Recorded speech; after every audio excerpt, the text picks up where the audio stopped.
कुछ दे रहा हूँ आपको, यह लीजिए।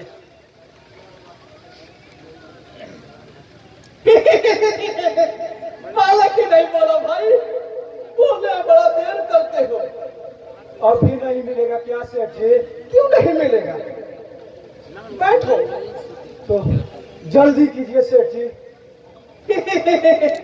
आपको इतना गुस्सा? मेरे पास फिजूल का समय नहीं है। समय बहुत कीमती चीज होती है। इसीलिए तो कह रहा हूँ, जल्दी कीजिए। अच्छा हार लाओ।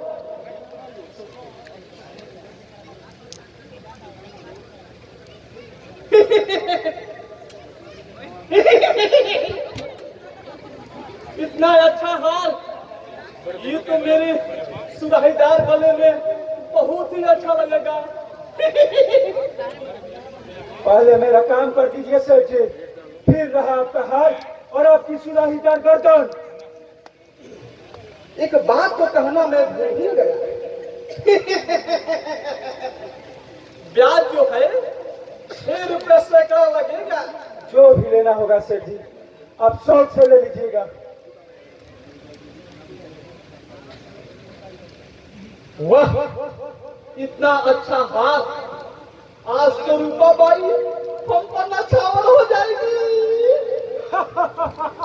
सेठ, बोल, किस रूपा की बात कर रहे हो? मैं कहाँ कुछ बोल रहा हूँ, तुम्हें कैसे मालूम? अरे मालूम क्या नहीं सेठ, शरीर का एक एक हड्डी और उसका जोड़ बता सकता हूँ। जानते नहीं, मेरा नाम जोगन सिंह है, जोगन सिंह। नहीं, मुझे माफ कर दो।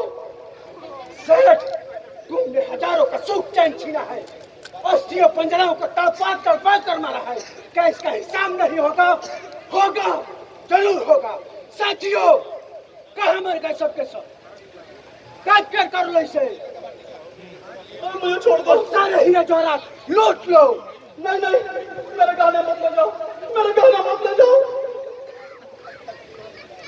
कालिया, आज्ञा सरदार। जिस तरह इस मक्कार ने बूढ़े बाबा की जान ली थी, उसी तरह इसे तड़पा कर मारो।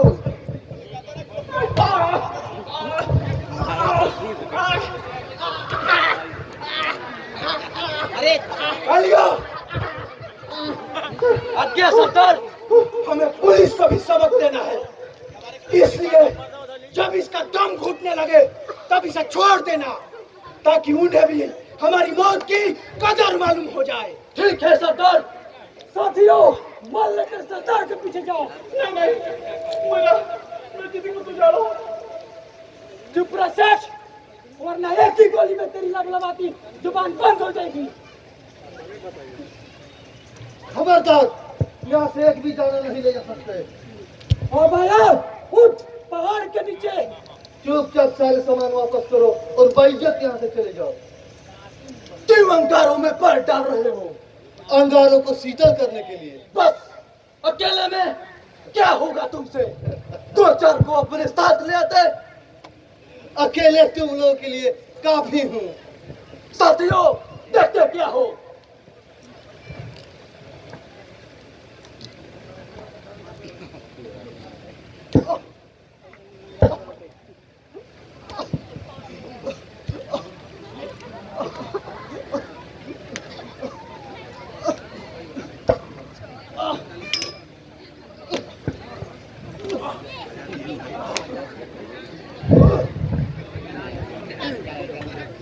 बोल कमीने।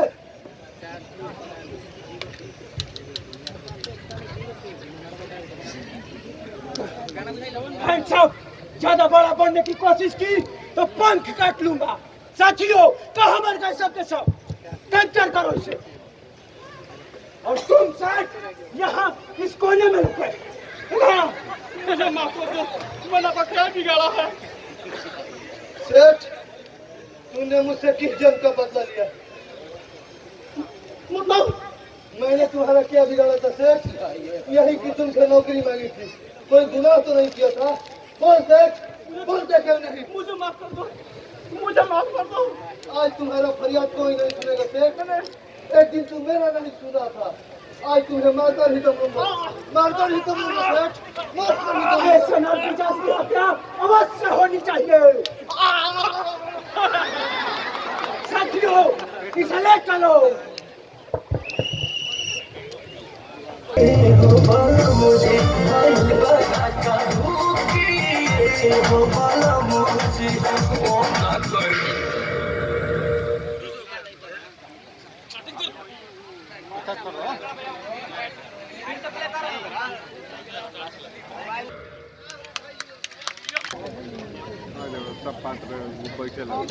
अरे ये गोलियों की आवाज कैसी? जगन सिंह, यदि अपनी जिंदगी चाहते हो तो कानून का हवाला हो जाओ। ओ, पुलिस डाकू कभी कानून के हवाले नहीं होते इंस्पेक्टर। कानून के हवाले नहीं हो तो मौत का चुनौती दे रहे हो। मौत की चुनौती मैं नहीं, तुम दे रहे हो। मैं तो मौत को हंसते हंसते गले लगाऊंगा। तुम अपनी खैरियत सोच लो। आखिरी बार कहता हूँ, हवाले हो जाओ। मैंने भी कोई कच्ची गोलियां नहीं खाई है इंस्पेक्टर।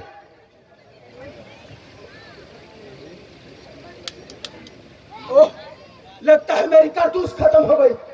भागने के सिवा मेरे पास कोई चारा नहीं है। हाँ साहब, कानून के हाथ लंबे होते हैं। यह बिल्कुल ठीक कहा इंस्पेक्टर कि कानून के हाथ बड़े लंबे होते हैं, मगर इंस्पेक्टर कभी कभी कानून के हाथ छोटे भी हो जाते हैं। कानून के हाथ कभी छोटे नहीं होते दरिंदे, केवल तेरा भ्रम है।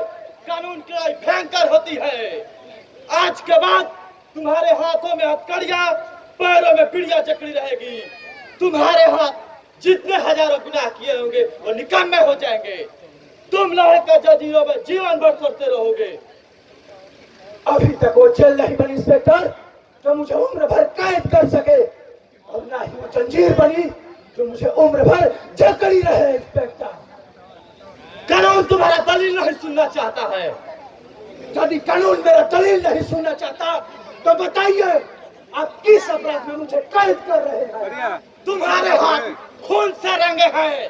तुम बेगुनाहों को जान लेते हो। हाँ, मैं लोगों की जान लेता हूँ, लेकिन बेगुनाहों की नहीं, गुनाहगारों की जान लेता हूँ। लेकिन मेरा कसूर यही ना कि मैंने कानून को तोड़ा है। कानून का तोड़ना सबसे बड़ा अपराध है। इंस्पेक्टर, कानून को तोड़ना सबसे बड़ा अपराध है तो उन अपराधियों को कहाँ सजा मिलती है जो गरीबों के माँ बहन के इज्जत के साथ खिलवाड़ करते हैं? क्या उसके लिए कानून के दरवाजे बंद हो चुके हैं? जो भी हो, कानून कानून है। वैसे तुम्हारा कदर करता हूँ मैं। हाँ, कानून कानून है, लेकिन गरीबों के लिए दूसरा कानून और अमीरों के लिए मजाक। शाही महलों में रंगीन दीवारों के भीतर हर रोज परियों का नाच होता है। जवानियां आइस परोस्तों के हाथों मल मल कर जमीन पर फेंक दी जाती है।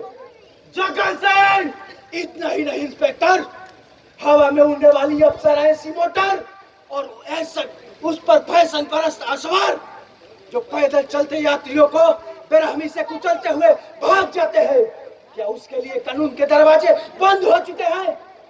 जिन भाइयों को भरपेट भोजन नहीं मिलता, बहनों का तन ढकने के लिए कानून क्या कर रहा है? कोई निराली इंस्पेक्टर? आपका कानून किसे देखता है? आठ आठ आंसू रोने वाले इंसान को या दौलतमंद पुजारी को? जवाब दो इंस्पेक्टर। इसका जवाब अदालत देगी।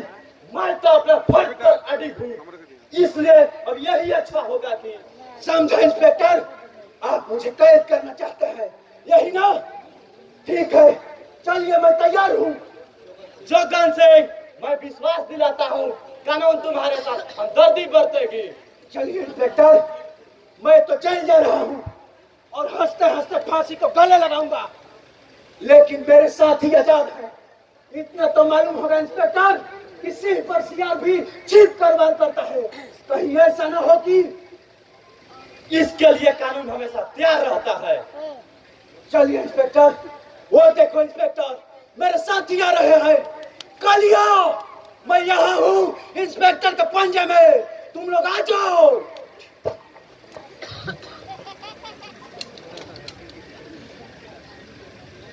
ओह, आज डाकू ने बहुत बड़ा चकमा दे दिया, मगर मेरे हाथ से बचकर जाएगा कहाँ? अपन खोरिया बाहर आए कौन पावाया अवतारे दुल्हा दामाद अवतारे दुल्हा दामाद खाए के मांगा ले पूरी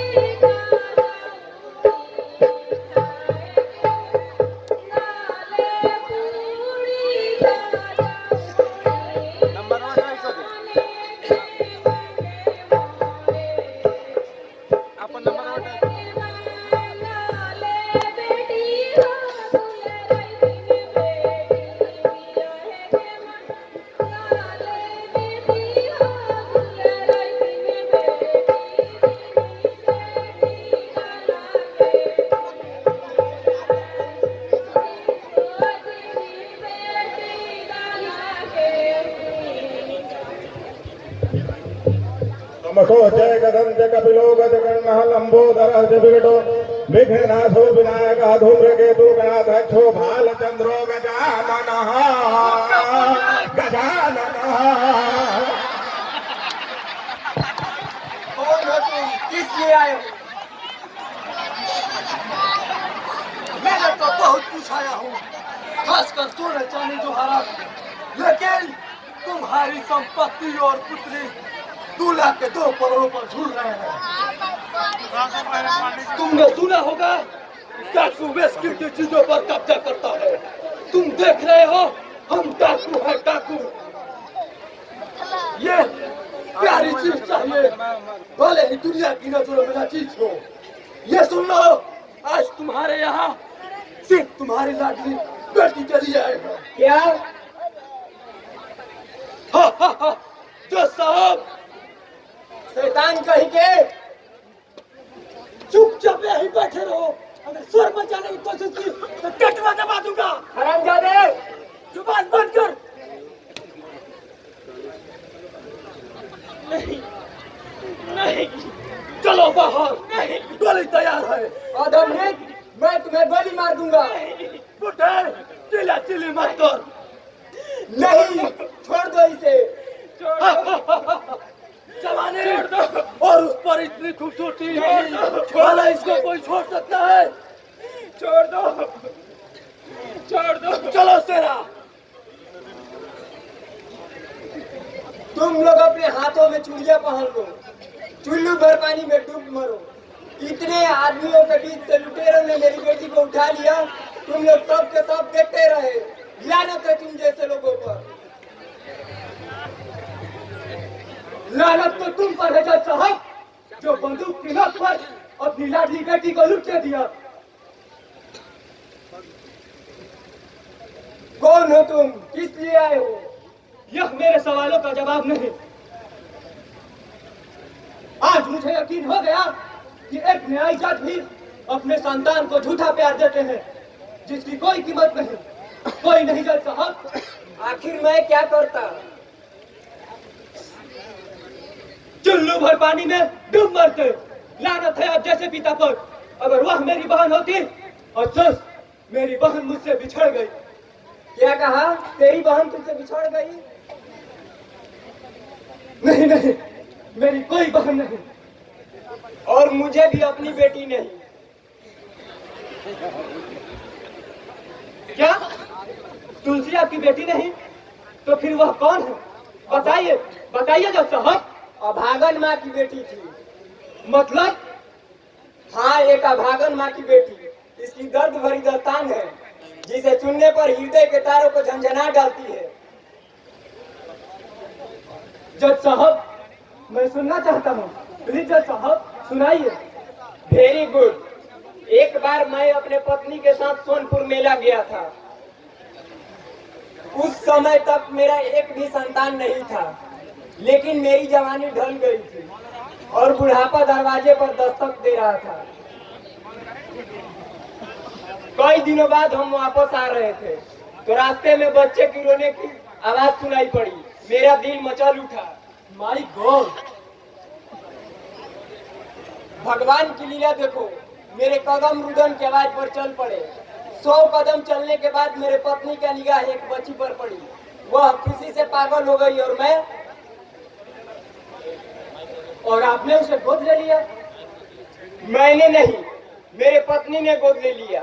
कौन नारी नहीं चाहती कि कोख सुहागन में बदल जाए। खुशी खुशी उसे घर ले आए और तब से मैं और मेरी पत्नी उसे लाड प्यार से पालने लगे। हमने उसका नाम रखा तुलसी। वही तुलसी जी से दुनिया पूजती है, परंतु दुर्भाग्य है कि मम्मी का साया तुलसी के सर से हट गया। मगर मैंने उसे पिता का प्यार नहीं, माता का प्यार दिया। उसे कभी कोई कमी नहीं खटकने दी, लेकिन लाडली इस बुढ़ापे में मुझसे बिछड़ गई। जज साहब, उस समय तुलसी की उम्र क्या थी जब आपने उसे मातृभूमि के गोद से लिया? कोई ज्यादा उम्र की नहीं, 3-4 साल की रही होगी।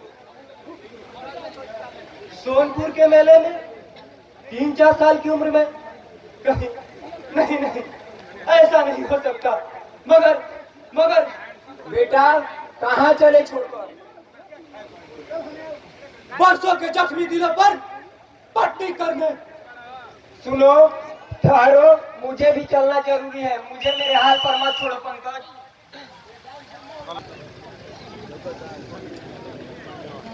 कौनो रोग के इलाज 300 रुपया, अगर ना भाई 1000 रुपया वापस। हाँ, हमारे कंपाउंडर जी बैठल बानी है।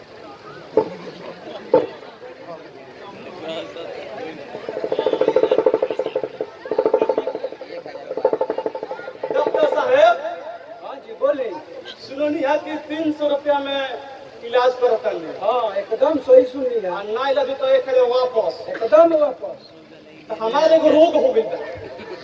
कौन रोग हो? हमारे मुंह से सवाद नहीं खिया दनी। दाल खाता नहीं, आओ तो सवाद भात खाता नहीं। अच्छा। दाल सवाद दाल के। अच्छा, क्या जाने कौन रोग है। बस हम तार रोग पकड़ लेंगे।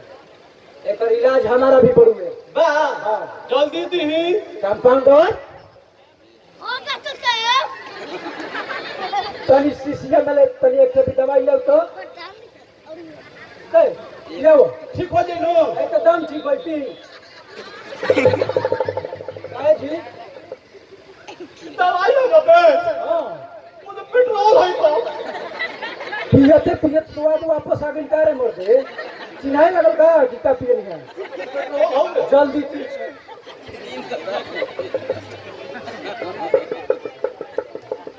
और सही कंपाउंडर और सही बुर्बक बना ठग लोग के ढेर नाल ये बैठो जे सीसी तैयार रख खाली।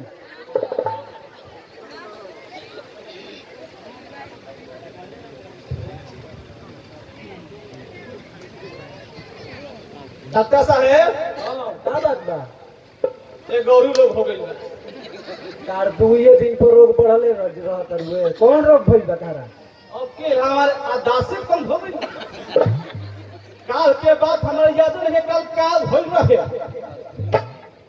ठगे के फेरम पड़ल बा हमारे के ठगे। अच्छा ठीक बा, रुको एगो दवाई बा हमारा भी। कंपाउंडर तनी शीशिया में एक ठेपी पिया बताई देखे। ना इला पिया। ई कहे हो? ना हम ना पिया भाई, ना पिया। अरे पिया तो ठीक हो जीबो। ना मर पूरा पेट्रोल क्या दे रहा। 2 दिन पहले के बात याद पड़ गई का? ले बजा वो 300 फिर ले। जना तलन जो हमें पूर्वक बना दे हम। ऐसा कहते नहीं दिमाग लगा के एकदम क्लिनिक खोल ले बनी है।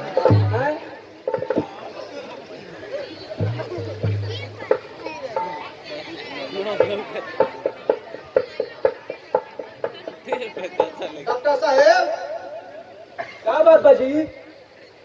देखी ना ये गोरू रोग बहुत बड़ी बढ़िया। फिर रोग हो गई तारा?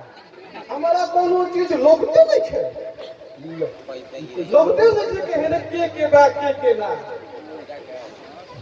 ए भाई, ये रोग के तो इलाज हमारा भी नहीं के। ना भाई, मार दो। लो अब बुझाता 1000 जोइबे करी तो 600 दुगाली में कमाई बनी एक आली 1000 मार दलो हल्दा मांदा है लो 1000 रुपया अरे मतलब बोलिए 100 रुपया सर पागल क्या है यार 100 रुपये भा तब का अब लोग तो तुम डायरेक्ट लौके लगा कर है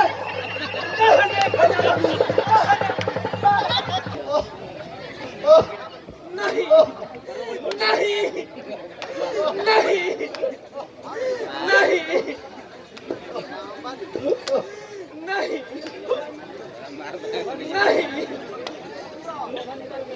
नहीं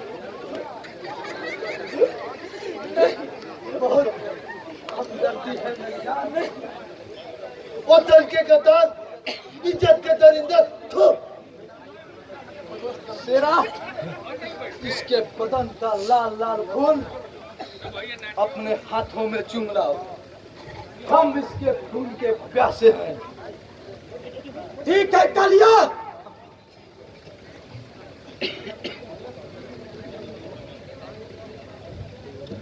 ऐसी सूरत बनाकर छोड़ूंगा जो दुनिया तेरी सूरत पर थूकेगी माल तो बड़ा चकलेट लाया है रे हरामजादे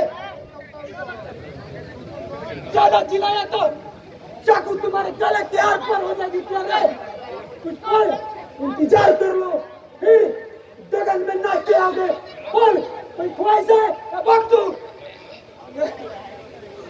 नहीं क्यों लौट दिया छोड़ दे तरस आ गया अपने यार पे तुलसी कितना प्यारा नाम है उतना प्यारा नाम है मगर ना जाने क्यों सुरीली तान और पायलों की झंकार के लिए तरस रहा हूं अगर तुम इस छोकरे की जिंदगी चाहती हो तो कुछ नहीं तुलसी नहीं इन कुत्तों के आगे तुमको मदद नाचो नहीं सेना इसके बदन पर इतने कोड़े बरसाओ कि इसकी फड़फड़ाती जुबान बंद हो जाए नहीं छोड़ दो इसे मैं नाचूंगी खोल दो इसे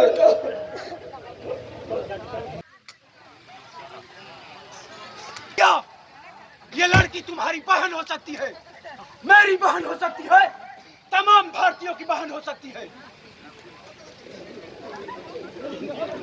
और किसी के बीवी भी हो सकती है बीवी हो सकती है लेकिन तुम्हारे जैसे अधर्मियों के लिए नारी जाती हुई बीवी दिखाई देती है सरदार क्या कह रहे हैं आप क्या हो गया है आपको ये सब पूछने का अधिकार तुमको नहीं है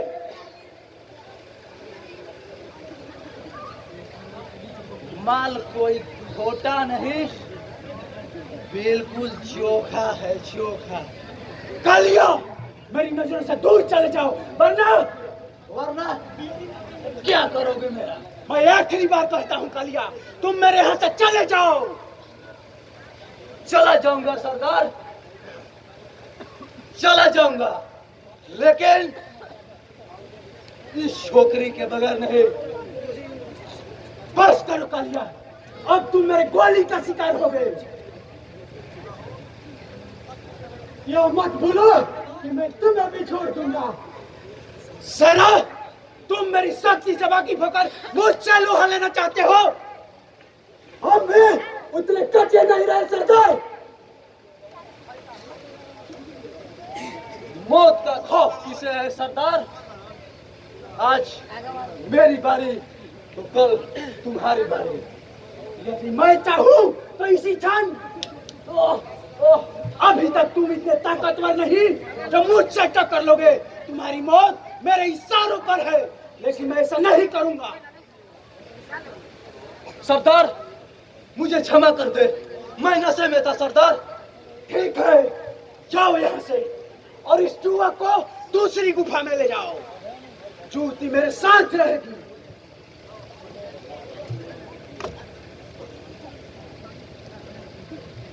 हो सके तो इस घटना को भूल जाना।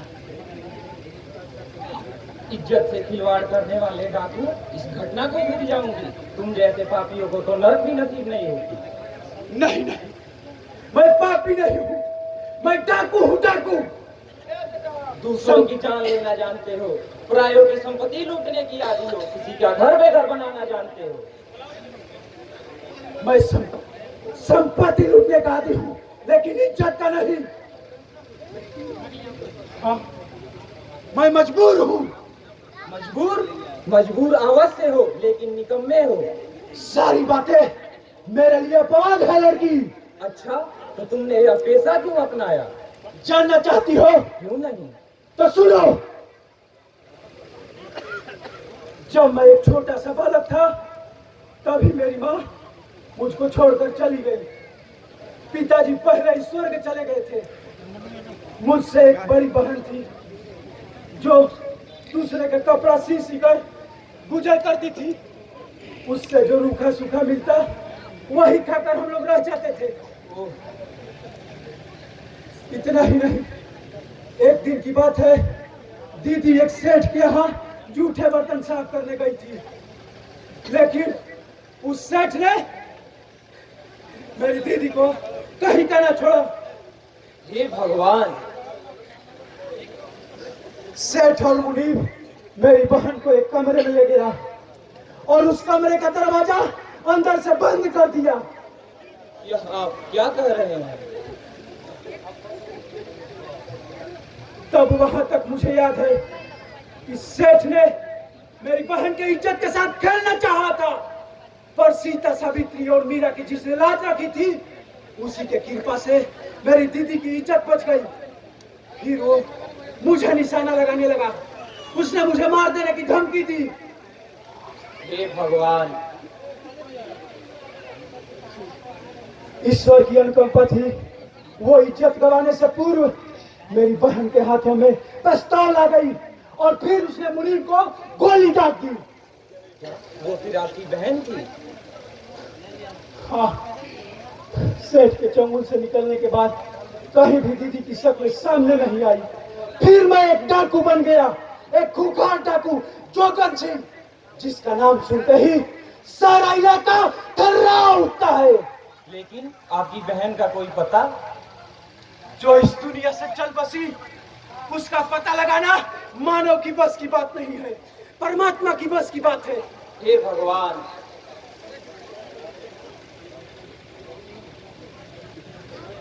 एक बात बताओगी? पूछिए। आप अपना नाम बता सकती हैं? लोग मुझे तुलसी कहते हैं। बहुत प्यारा नाम है, तुलसी। जिस तरह तुलसी पवित्र होकर अपने साथ हर चीजों को पवित्र कर देती है, उसी तरह तुम पवित्र रहोगी, औरों को भी पवित्र रखोगी। यह एक डाकू का आशीष है।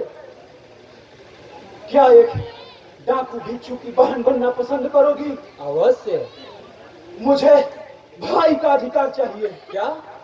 हाँ, भाई का अधिकार चाहिए। क्या एक बदनाम डाकू की बहन बनना स्वीकार करोगी? लेकिन सोचो नहीं तुलसी। लो, बांध दो मेरे कलाई पर राखी। बांध दो तुलसी।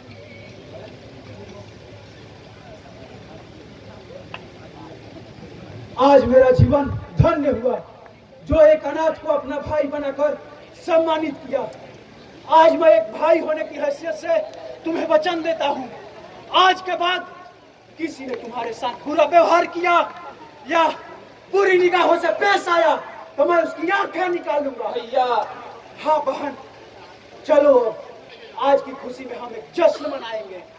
चलो बहन।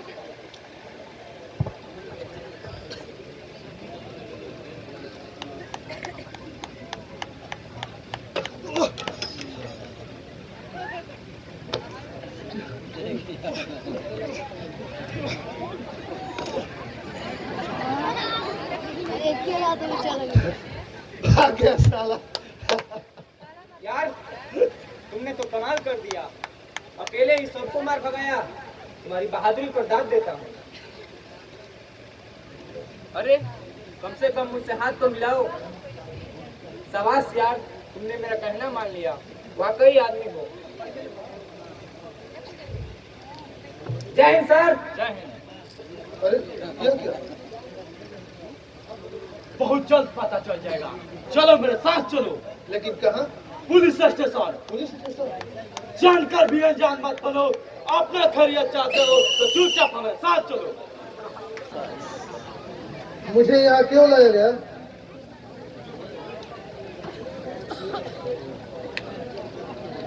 यह जानने के लिए कि डाकुओं के गिरोह में कितने आदमी हैं और उसका अड्डा कहाँ है। मुझे नहीं मालूम। तुझे सब कुछ मालूम है। नहीं। अगर तुम डाकू का पता बता दोगे तो तुम्हें रिहा कर दिए जाओगे। चाहे तो तुम मुझे फांसी दे दो, मगर मैं डाकू के बारे में कुछ भी नहीं जानता। ज्यादा चालाक बनने की कोशिश न करो।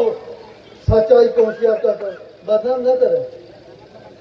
मैं पूछता हूँ डाकू का अड्डा कहाँ है। मैं कई बार कह चुका हूँ तो मुझे कुछ भी नहीं मालूम। Ramchandra, yes sir. इसकी दोनों आंखें तो तुम सलाखों से फोड़ दो। Very good sir. आखिरी मौका देता हूँ, सीधे मन से बता दे डाकुओं का निवास स्थान कहाँ है और उसके गिरोह में कितने आदमी है। मैं कई बार कह चुका हूँ तो मुझे कुछ भी नहीं मालूम।